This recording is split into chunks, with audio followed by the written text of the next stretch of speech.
Hey everyone, this is Sean Smith and welcome to the third video in the speaker training series, Captivate Your Crowd. And in this video, we are going to be talking about marketing. This is by far the biggest challenge that people have when it comes to building their business. It's the most common question that I get asked all the time is, how can I market my business? How can I get speaking gigs? How can I get clients? And so forth. And most people are looking for the how-tos. And I think they're looking for the how-tos a little prematurely. So in this video, I'm going to give you the high-level view of marketing. I'm not going to give you any specific answers because, quite honestly, that's impossible. There's too many variables for you individually for me to tell you what to charge, what your specific funnel will look like, and so forth. So I'm not going to give you the answers, but I'm going to do better than that. I'm going to give you the questions that you need to ask yourself so that you can find those answers, because a lot of times those answers will be different with different markets, different times of the year, different campaigns that you have, and so forth. So if you're armed with the answers, it's a lot more powerful than being armed with the questions, and it's sort of like, you know, being taught how to fish instead of just given a fish, like this little guy right here. So what I'm going to do in this video is I'm going to share with you the 8 most common mistakes that I see, and obviously how can you avoid those mistakes. One of them is not enough clarity, and I'm going to go through each one of these individually in much more detail in a moment, but I'll just list them off for you first. Number 2, not enough value, and these are not in any specific order. Number 3, not enough eyeballs. Number 4, selling the tools. Number 5, charging too much. Number 6, copycatting. Number 7, one at a time focus. And number 8, emotional attachment. I think anybody who's having challenges building their businesses are probably making most of these these mistakes. If not, I mean, at the very least, making a few of them. And so we've got to avoid this. Let's start at the very top. Not enough clarity. What I see a lot of people do, especially when they're building their business from the very beginning, is they're just way too vague. And it sounds like, you know, I'm going to teach you how to be more successful, or I'm going to give you better results, or I'm just going to give you, you know, a better life, or something like that. And the bottom line is, in today's world, we can't be vague and attract people's attention anymore, because there's so many marketing messages out there. You've got to be clear in order for people's ears to tune in. And another mistake that I see often, and it goes hand in hand with this sometimes, is being too cheesy. You know, I personally am not a big fan of using a lot of the cliches that a lot of people use. You know, hey, just come over here and you'll change your life, or this program is unbelievable. Things like that are, standing alone, are not very exciting, and actually a lot of times you'll either attract desperate people that are looking for the quick fix to changing their life, you know, lottery players I call them, or you'll repel, and you're actually doing both at the same time, you'll repel the serious people because your claims don't sound very real, right? So you don't want to stand alone on cheesy claims like that. Now, there's nothing wrong with building those in, you know, putting them into the conversation, as long as you have the specifics. But the specifics are what's going to really attract people. It's the clarity of your language that's going to really attract people. And then if you add in that when you implement these specific tools, you're going to increase this in your, you know, in your business or in your life, and it's really going to give you magical results. That's great. That's good language. But if you just say, come over here to my program and I'm going to change your life and give you these magical results, click here to pay me first, and then I'll tell you what these things are, most people are not going to jump into that anymore, just because, you know, the marketing world has sort of matured, and so we've got to attract people with some specific language. Many of you that have heard me talk about marketing at all, you know that I really focus on a specific person that I call your seeker. Who's that person that's out there seeking the knowledge that you have? And that can be different in every single campaign you do. So if you're a coach or a trainer and you're speaking to an individual person that might pay you one-on-one for your services, that's one conversation.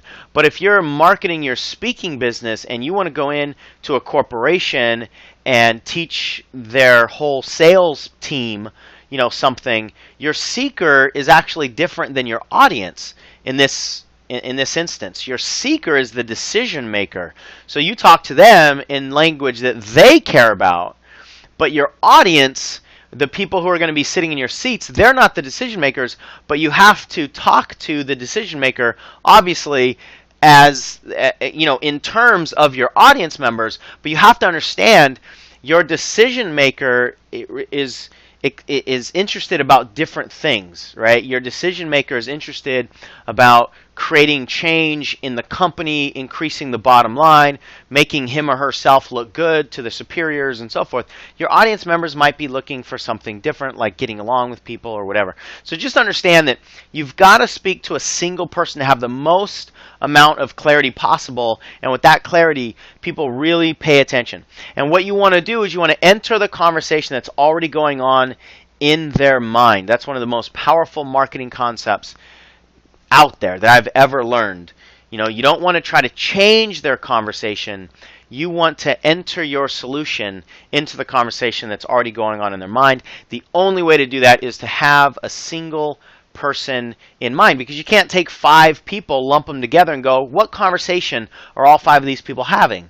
Because generally they're not. Now, there might be 5 versions of the same seeker, and that's different. You enter the conversation that each one of them are having, but they're basically different versions of the same person. But when you try to talk to 5 different people with 5 different plans for their life, with 5 different sets of troubles and 5 different goals and all that stuff, then you really can't do that. So get clear, and that's one of the best ways to start attracting people in your business. Second thing I see a lot is not enough value, and I'm specifically talking about in the marketing. What you have to understand is that if you're charging any amount of money, you need to overcome objections that people have to making money or to investing money. And the more you charge, the more you have to sell, the more you have to overcome a lot of these objections. So what I see is a huge mistake is that people are charging money but not selling it hard enough. Right? I'll give you an example. I know somebody who was doing an event with a celebrity, and this celebrity had been on TV, and I think the critical mistake that was made is that they thought that because the celebrity had been on TV and they got a huge following and so forth, that people were just going to flock. But they didn't sell the events, and they were charging a good amount for it, triple figures, let's just say. They were charging a good chunk of change, and their sales copy on the website was only like a couple paragraphs. Now, unless you're talking about somebody that people would literally write a blank check to go see, and it doesn't matter. I'm thinking of concerts. You could say, hey, Justin Timberlake is going to be at the Nokia Theater, and it costs $200. That's good. They don't have to be sold anything more. But in the seminar business, in the trainer business, the workshop business, it's not like that. You just can't sell the name of people unless it's already, unless they have such a huge following that people are just going to go no matter what. And really the only name that I can think of that you could probably do that with is Tony Robbins. If you just said, hey, Tony Robbins is having an event over here, it's $200, go. A lot of people will go. Most people that I can even think of, like even Jack Canfield and Robert Kiyosaki and a lot of these really big names, unless you're talking to somebody who's a loyal follower, they still need to know a little bit more about that event before they just show up, right? And I don't mean any disrespect to anybody that I've been naming, but that's just what I've seen, is that in the seminar world, especially after a lot of the economic challenges that people are having, in the seminar world, people are not just blindly going to seminars anymore. They really need to be sold the value of the seminar. So anyway, this example that I was telling you about, they had a big celebrity there, and they couldn't get hardly anybody to show up because they didn't sell the event enough. So people are guarding their money, especially when it comes to seminars now and workshops and speaking events. So you have to sell them the benefit of what it is they'll get at this event. And the more you charge, the bigger the commitment is going to be, which means there are going to be more obstacles. So you can't just assume that people are just going to go, oh, there's a seminar that changed my life, I'm going to go, and it costs a couple $100. Okay, great. You know, where do I sign up? No, no, no. There's a lot more time involved. There's a lot more on their part, but there's also a lot more time on your part that's necessary, and skill on your part and strategy on your part to overcome those obstacles that they have. And quite honestly, most people do not have the sales skills and the certainty in their language and marketing in the very beginning of their business to charge a big amount, right? And you don't have much of a platform. You don't have people that are raving about you and so forth. So I really believe that in the very beginning, and I'm going to share with you what I did in 2007, but I think in the very beginning, you should keep the charges low, but overwhelm them with the value. And what I see is the exact opposite. I see people wanting to make money, and so they keep the charges high, but they underwhelm their people with value, like in the sales copy. You can't just put up a page on Eventbrite and throw up 3 or 4 paragraphs and then charge, you know, several $100s, even like $75 anymore. It's got to be more to it than that. So you've got to give a lot more value. A lot of times you got to give stuff away for free for people to sort of try a little bit of your content before they take the next step, right? So be really, really critical of this for yourself, and never assume that they're connecting the dots. People are going through all these emails and they're scanning websites nowadays, and they're not connecting a lot of the dots that you might think they might be connecting. So speak directly to them and basically tell them, when you go to this event, this will lead you to this outcome, that outcome will lead you to that benefit, this benefit will lead you to this overall, you know, bigger outcome in your life or bigger benefit. And again, I'm going to walk you through an exercise in a little bit that expands on this. But just never assume that people are connecting the dots they need to connect in order to see the value of your program. You'll have to spell it out for people. Third thing, not enough eyeballs. What I see is that a lot of people are creating an event and posting it up on Facebook and then and inviting their friends. They've got 500 friends. They invite their 500 friends to their event, and that's it. And they send out a couple other posts maybe in social media. And that's nowhere near enough. You know, Facebook world today, a lot of people have turned their notifications off. So even if you invite them to an event, they never see them, or they never really go to the event to check out what it is. So don't take for granted what you like, the little numbers in social media, especially. I suggest you really go big. You know, you don't shortcut your exposure. I suggest at least 100 times ratio. Now again, this is obviously going to change with the different variables, but what I mean by that is, let's say you want 20 buyers to come to a certain event.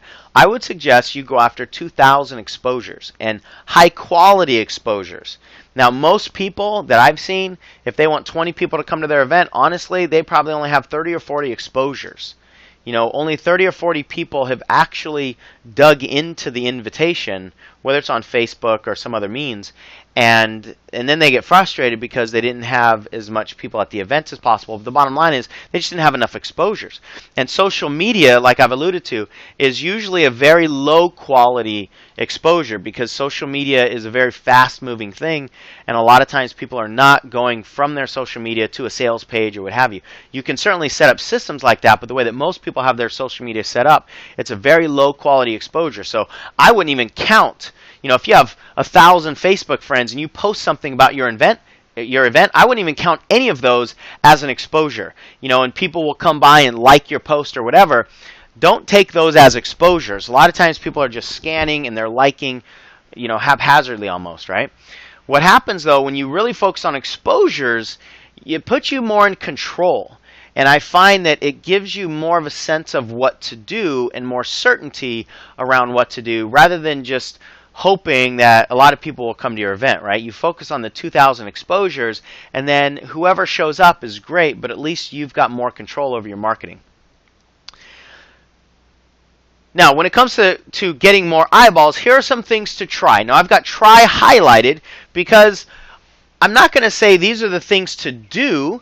It depends. It depends on your market, right? It depends on your seeker. Where are your seeker's eyeballs? If your seeker's eyeballs are not in social media, then I wouldn't suggest you spend too much time on social media. So again, I think a lot of people are looking for the ways to market a seminar, let's say, and then they might try those ways and they get frustrated because that wasn't right for their particular market, for their particular topic, for their particular seeker, and so forth. But what I do want to do is give you a decent sized list here of things to try. These are things to consider. Some of you might rule some of these out just because of your market right away, but these are things that you can try and test to see if they work, right? One of the things that definitely works is if you can get in front of crowds, especially crowds of your seeker keepers. What I mean by that is organizations or sales offices or anywhere that your seekers are. So if you're going to do a training event on sales and you go to a real estate office and you ask the office manager there or whoever's in charge if you could do a presentation for their salespeople, now you've got your potential seekers in the room, but you've gotten them through a sales office. You go to an organization that has a bunch of people that might really be interested in what it is that you have to offer. That's what I mean by your seeker keepers. And speaking in front of a room is one of the best ways to get authority. It's one of the best ways to get people to listen. Those are super high quality exposures because you've got a captive audience and they're listening to you, and you can offer them something at the end and they'll be paying attention, right? So that's one of the best ways. Teleseminars are great. You jump on the line and you get a bunch of people while they're on the teleseminar. They are a captive audience for the most part, and that's a high quality exposure. Webinars are even better than teleseminars generally nowadays, which is very similar to what I'm doing here. I've got a slide presentation, and I'm just right now I'm just speaking into and capturing the video, but I could do the exact same thing and just have it a live presentation as a webinar. Webinars are great because people are able to see. They're more visually captivated because you've got slides and you've got colors and you've got transitions and you've got images and stuff like that. So webinars are really good, pretty high quality exposure. Video courses, you send people a series of videos. You're in the middle of one right now. This is the third video of a video course. Free CDs has been great for me in my business in one of my markets. I'm going to explain to you my funnel on that market in a little bit. You hand people out free CDs. They get a taste of your content. That's pretty high exposure while they're sitting there listening to the CD. So that's a good one to use. Flyers can be, a lot of people want to go to the flyer route right away. Let me put up some flyers about my event. If you just put it on a big bulletin board, that's a super low quality exposure. They can be in certain cases. I would say most of the time they're probably not. But if you can find somewhere very strategically that they can be placed, then they might work. I did an event for athletic trainers and athletes one time, and I put flyers specifically in the mailboxes on a college campus. And I thought that was pretty strategically placed. We got like 100 people to go to that event. But the way most people do flyers is really not very useful. Referrals, one of the best, most high quality source of traffic you can get because you've got trust from the referral source.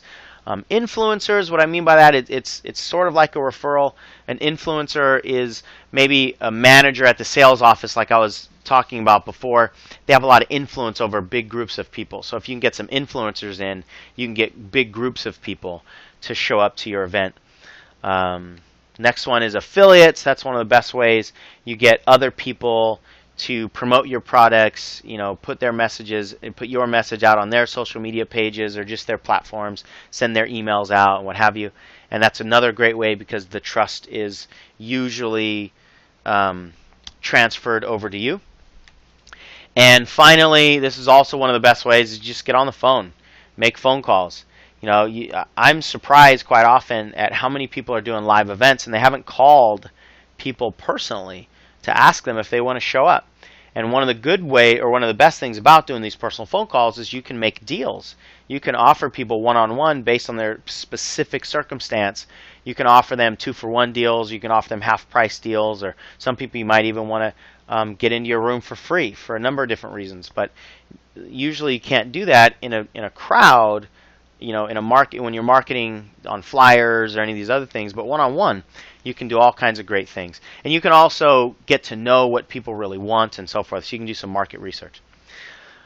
All right, next mistake that I see is selling the tools. This is a really common mistake. People get excited about the tools that they've learned, the techniques that they've learned, and then they go out and sell the tools. But you should always be selling outcomes. Nobody buys tools, they buy outcomes of those tools. Nobody buys hammers, they buy holes in the wall, right? So sell the outcomes of your tools. And what you want to do is use a process of a benefit extension in order to get the real reasons why people would buy those tools. And I'll give you an example. I love the phrase, what's so good about that? WSGAT. So you can continue asking yourself or have somebody ask you, what's so good about that? And it will expand your benefits. So for instance, in one of my markets, I offer a done-for-you website in the coaches market, right? You want to be a coach, I'll give you a website that has all the things on it that coaches need in the very beginning to build their business. But just having a website is the tool, right? And if I am thinking that everybody's connecting the dots, I might just go out there and say, hey, I've got a website for you. But if I'm smart, I'm going to extend the benefits, and I'm going to say, okay, having a website does what? What's so good about that? Well, it allows people to avoid the headaches and frustration that's involved in learning how to build a website and coming up against all the roadblocks and all the challenges and technology and so forth. So I'm going to help you avoid the headache and frustration. And then you say, well, what's so good about that? Well, if you avoid all the headache and frustration, it's going to save you time, it's going to save you money, you're going to have those resources to invest elsewhere. Well, what's so good about that? Well, if you avoid all that stuff and save the time and money, you're going to be able to get your message out to the world in a bigger way. So now I'm much further along the path than just selling a website.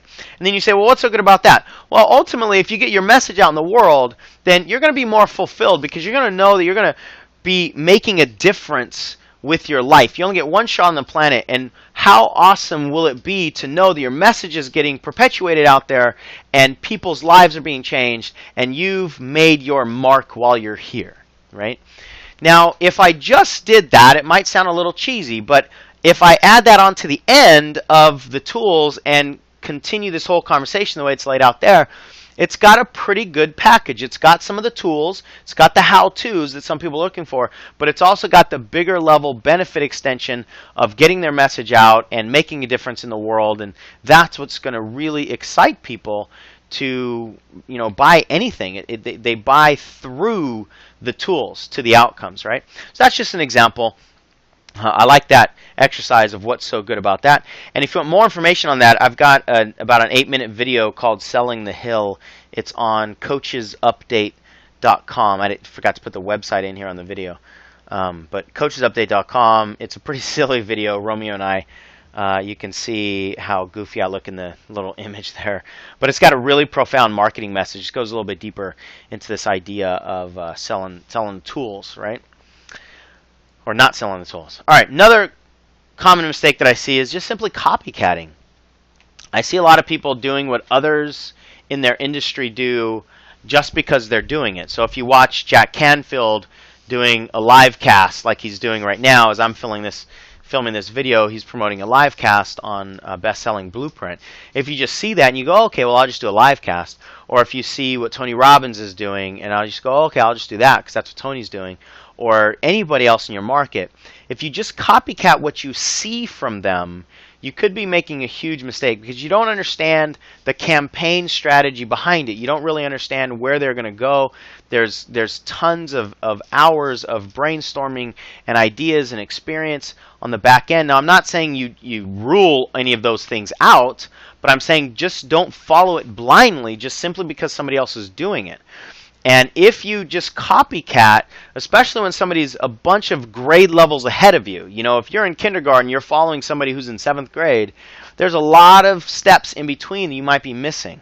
And if you do that without the strategy behind it, it can actually be dangerous to your business for a bunch of different reasons. You might put people into a funnel and then that funnel ends and you don't know where they go, and then they get irritated because they're frustrated your conversation wasn't complete and you have created a trigger for them where when they see your name, they might actually get irritated and not trust you. So that's one way that you could actually create some danger in just jumping out there without having the strategies in place.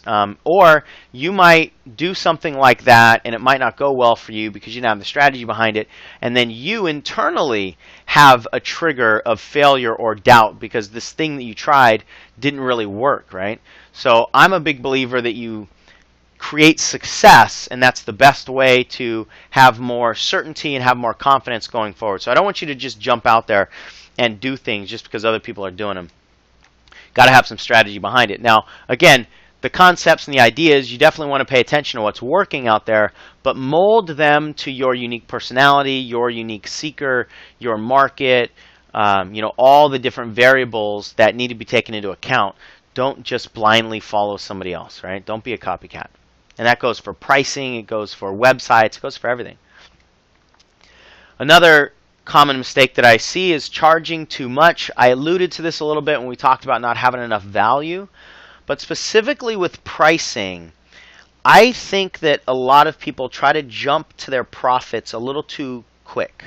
And the quick mentality can be very, very damaging, very dangerous in your business. And what I want you to understand is that when you have the strategy in place and you have a layout, a campaign, the bigger profits are much easier to find deeper into your funnel. And I'll give you an example in a few moments that'll spell it all out, and I think it'll really make a lot of sense to you and really hit home. But what a lot of people are doing is they're chasing the bigger profits too early into their funnel. And this might be counterintuitive, at least it was to me, but what I found is that the more that people experience you, the more they want to keep going. I learned this. I did a 5-day event recently, and I wasn't even going to offer coaching because at the end of 5 days, I'm thinking, I gave everything I got to these people for 5 days. Why would they want more? I mean, what could I possibly coach them on that we didn't already do in these 5 days? But I reluctantly went ahead and offered a coaching package thinking that maybe 5% of the people would sign on, and I had the highest conversion that I'd ever had. Like 75 or 80% of the people signed up to do further coaching, and it made no sense to me logically because they already got all my content, right? But people always want more support, and the deeper they go with you, the more they trust you, the more they like you, the more they want, from you, and they want you to be their guide. So, people get a lot of content from you, and then they want you to help them implement that content one-on-one specifically, especially if we're talking about coaching. So the deeper they go, the more they want of you. And I just alluded to this a moment ago, but I'd rather you have success under your belt in the very beginning rather than trying to charge too much up front, not having people get into your funnel, and then you doubt yourself. You start to have some of those mental scar tissue around marketing that I think a lot of people create because they just try to get too much too early out of their market. Another big issue, and so many of these things are obviously related, but specifically one at a time focus, and this is sort of an extension of what I just talked about. You've got to have a larger strategic layout. What a lot of people do is they just sell single events, and you should never, ever, ever, ever, never, ever, ever sell just a single event because there is always a next step for people to take. And there's so many variables here, I could take a half hour explaining all the different variables, different possibilities. But if you have somebody on a teleseminar, even if they've paid for that teleseminar, at the end of that teleseminar, you better give them somewhere to go. Even if it's just a website, it doesn't always necessarily mean you're going to sell them something, but there's always a next step for them to take. So don't ever, ever sell a single event. I did that so often early on in my business, and I didn't have any flow. There was no road for people to go down. There were just single stepping stones. Well, you've got to have your stepping stones aligned somewhere so that people are going somewhere in your funnel, and obviously that's got to be strategic. So I've talked to you about this a couple times already. Let me explain to you what I mean, and this will tie up a lot of the things that I've been talking about. In 2007, I settled in on a niche of the Mary Kay world, and I just fell into that niche when I was actually going after athletes. But in 2007, I created a brand around Mary Kay. I was the Pink Caddy coach. I was doing Pink Caddy universities. I really focused on that particular seeker, and our business took off. Now, at the height of our business, when I kind of figured it all out, this is what my funnel looked like. I had a Stop the Sabotage free CD, so it didn't cost them anything. Sometimes I would mail them out to some of the influencers in the area, and I would mail out 200-300 CDs sometimes. My expense, my shipping, they paid nothing, and they just handed them out. What I found is that if I were to hand out 200 free CDs, I would get anywhere between 50 and 100 people that show up at my live event that I would do in their market. That's a pretty high conversion off of a free CD. So I was more than happy to pay for the shipping and get them in people's hands. If people bought the free CD online, quote unquote bought, they would just pay $5 shipping and handling, but it still wouldn't be, they wouldn't be paying for the content. So my goal was to flood the market with these Stop the Sabotage free CDs. The next step, and I would actually stuff the free CD with a flyer for the next live event in their area. So if I sent out those 200 CDs, each one of them would have 200 flyers, but they're highly targeted, and they can't even pull the CD out of the little CD sleeve without seeing the flyer on there, right? Then they pop the CD in there, it's connected to the flyer, the branding's all the same, and it was highly, highly strategic. So I would then sell this live event. Now, the live event in 2007 was $20. Now, understand these live events, I was doing all over the country. I was traveling. I'd go up to Canada, and spend a couple $1,000s up front on airfare, hotel, meeting room, all that stuff to do a $20 event. And I was usually paying for their lunch. I was including their lunch. This live event was 8 hours. It included a lunch that cost me usually about $22 to $25. Now, I am way upside down from the beginning, right? Because I'm losing money on their $20 ticket price, just even if I wasn't traveling anywhere. But there was a strategy behind it. This was only the second step in the funnel, right? So there's a live event for 20 bucks. At the live event, after this one-day event, I would offer another event that would be either 2 or 3 days, depending. And that event back in 2007 cost $297. Now, $297 to clear away limiting beliefs and the work that we were doing is incredibly low for the work that we were doing. And if my ego would have got involved, I would have said, this is a $2,000 event. I would have tried to sell it at $2,000 and nobody would have bought because my market wouldn't pay $2,000 for those kinds of events. But my market would pay $297 for a 3-day event that's really deep. And so that's what I sold, right? And then some of the profits started to get recovered, or some of my expenses started to get recovered, and we became profitable at this step, this third step. At the Authentic Power Live event, I would sell a product package, or sometimes I would sell the package at the Stop the Sabotage event as well. The product package would be anywhere between $100 and $500. Now, if you don't have products yet, get them. It doesn't take very long to create products in today's world nowadays, and you got to get them, right, so that you can sell, and so that people can take you home with them and further their knowledge. And then at the end of the live event, I would sell a private coaching package. In 2007, my private package was 6 months, one-on-one, every single week for $2,500. Now, you see the dollar amounts go up considerably with each step, right? And what I want you to understand is that the first 2 steps were absolute no-brainers. I mean, who's not going to listen to a free CD? And $20 for an 8-hour event, and I sold that event pretty well. I sold it like it was a $500 event in terms of the videos that I put on the page and all that stuff. I sold it really well, and it was only 20 bucks, and they were going to get lunch. Like, I'm going to pay 20 bucks for lunch anyway. I might as well go here and get this information.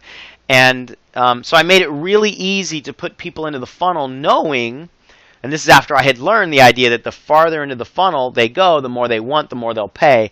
So if I can put as many people as possible into that live event, I'm going to have a heck of a lot more people going to the 3-day event, and a lot more people buying the product, a lot more people paying for coaching.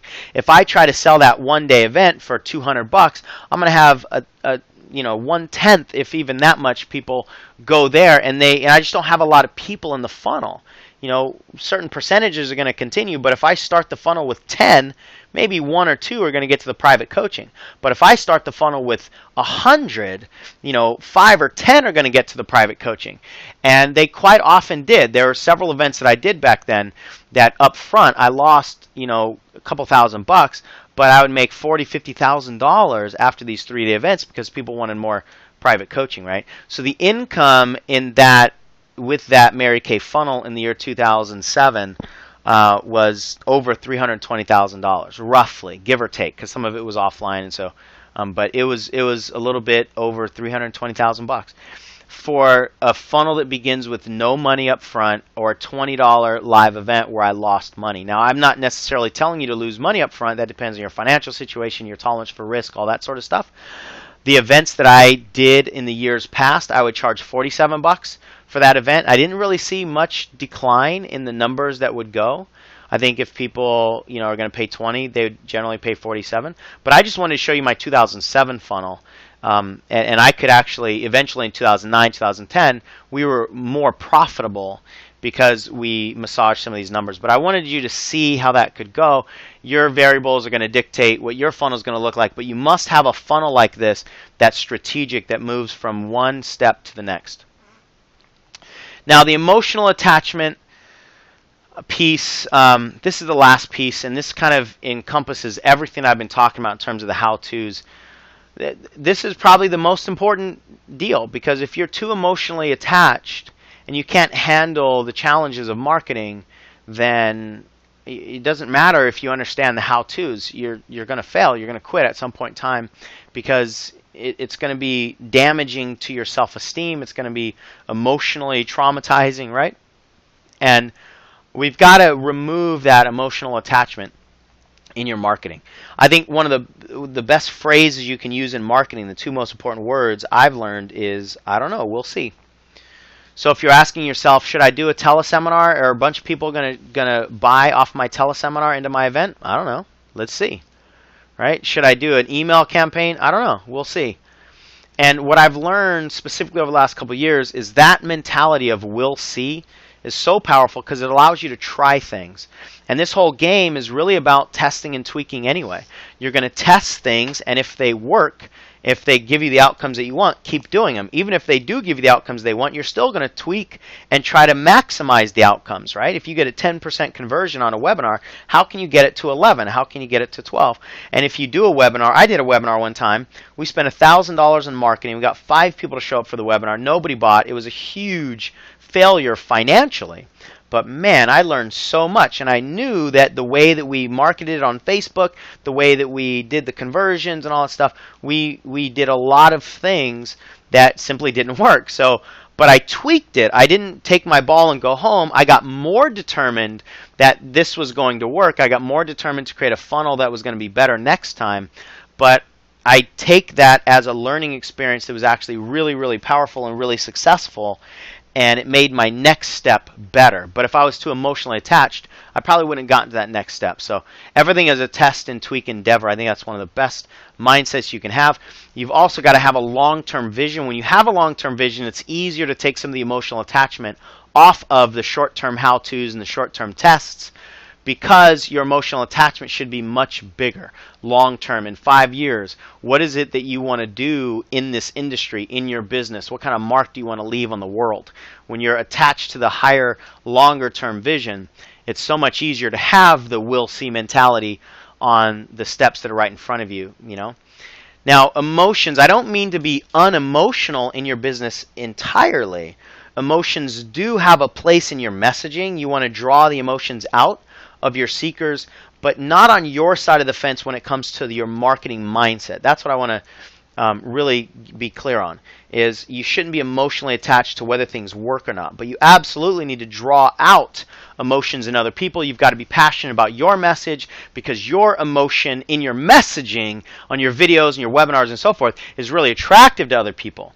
So you want your emotion there, but you just don't want your emotion behind the scenes. You don't want to get upset when things don't work.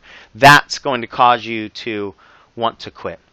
So hopefully in this video you've gotten lots of questions to ask yourself. It's impossible in a video unless I'm sitting down with you one-on-one to give you any answers. But if you have the questions to ask, the answers are within you, and your most valuable asset, as I say all the time, is the perspective of your seeker. So that's where you get your answers from, not from your mindset, but from your seeker's perspective. What do they want? What have they tried? What are they afraid of? What are they willing to pay? What do they normally pay? What's the conversation that's going on in their head? If you just get into that stream and offer them a distinct solution, something different than what they've seen before, but still still addressing the conversation that's already going on in their head, you've got a winning combination. I can't give you those answers unless we were sitting down one-on-one, but hopefully I've given you some of the questions to ask and some of the mistakes to avoid.